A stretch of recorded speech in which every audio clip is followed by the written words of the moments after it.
On peut tromper un certain temps le peuple. On peut tromper une partie du peuple tout le temps. Mais l'on ne peut jamais tromper tout le peuple, tout le temps et en même temps. Pour ceux qui avaient un doute, Samuel Eto'o l'a démontré si bien ce matin. Vous savez, au préalable, j'ai eu à échanger avec vous autour du cas Samuel Eto'o, ce qui, depuis un certain temps, l'amène au cœur des tourmentes au sein de la Fédération camerounaise de football. Et j'ai eu des positions bien tranchées concernant ce sujet-là. Et aujourd'hui, l'attitude de Samuel Eto'o consiste clairement à dire que ces autres instructions n'en sont pas une. N'en sont réellement pas une. Quand on a vu le spectacle auquel on a assisté, qui a un côté triste, mais qui est aussi révélateur de la société dans laquelle nous vivons. Vous savez, nul ne peut se prévaloir de ses propres turpitudes. Dans ce cas, dans le cas échéant, ces turpitudes sont systémiques. Et aujourd'hui, qui aurait imaginé que le système dans lequel nous vivons depuis plusieurs années, depuis plusieurs décennies, nous aurait offert un tel spectacle avec une icône que la grande majorité des Camerounais adorent, apprécient, au-delà d'adorer, néanmoins apprécient, en tout cas comme footballeur, peut-être pas comme homme, comme président de la République, enfin, président de l'Africa Foot, autant pour moi, lapsus, j'espère pas révélateur.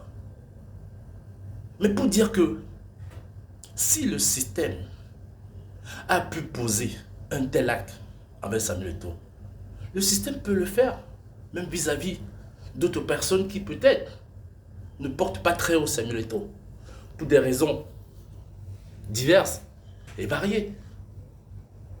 Aujourd'hui, il n'est pas question d'être pro-Eto'o ou d'être contre Eto'o. Il est question d'être rationnel. Il est question d'être rationnel, cher ami, face à une situation particulière, exceptionnelle qui se pose.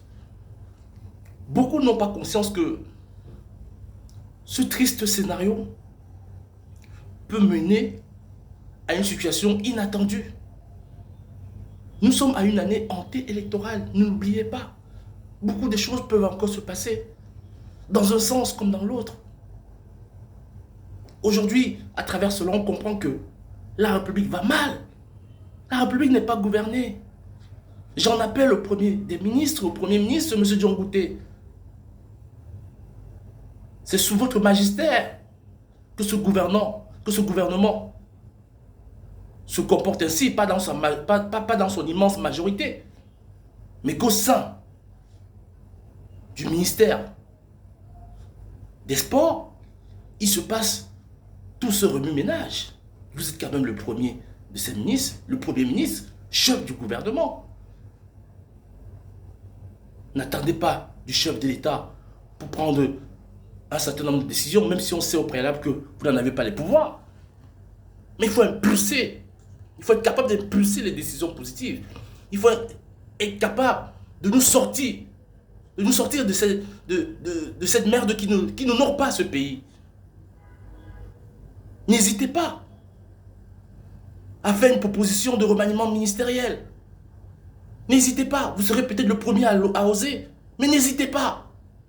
N'attendez pas du chef de l'État qu'il va tout faire. Il n'a plus l'âge de tout faire. Il ne va pas se lever ce matin et rédiger l'ensemble de ses futurs ministres. Il n'en a plus la force. Osez, proposez. Là, on n'en peut plus. Les Camerounais n'en peuvent plus. Si vous passez dans tous les coins de rue, on parle que de ça. On parle que de ça. Dans tous les carrefours, on parle que de ça. La situation est assez grave. La situation est assez grave. Elle doit être considérée au plus haut lieu. Quant à ma position par rapport à cela, elle est simple.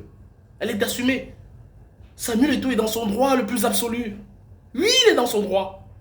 Il est dans son droit de retoquer le sélectionneur.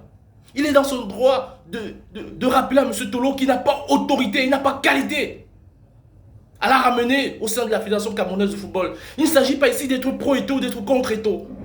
Non, il ne s'agit pas de ça. Il s'agit d'être objectif. Il s'agit de dire les choses justes. Samuel Eto'o est dans ce droit le plus absolu. Qu'on l'aime ou qu'on ne l'aime pas, c'est le président de la Fédération camerounaise de football. Maintenant, s'il y a certains qui considèrent que ce n'est pas le meilleur, en tout cas, ce n'est pas celui qu'il faut à ce poste, qu'il fasse le nécessaire, mais dans la légalité. Et non pas dans l'autoritarisme. La situation est très mal. La situation est très grave. Très peu en ont peut-être conscience, mais la situation est très grave. Très très grave.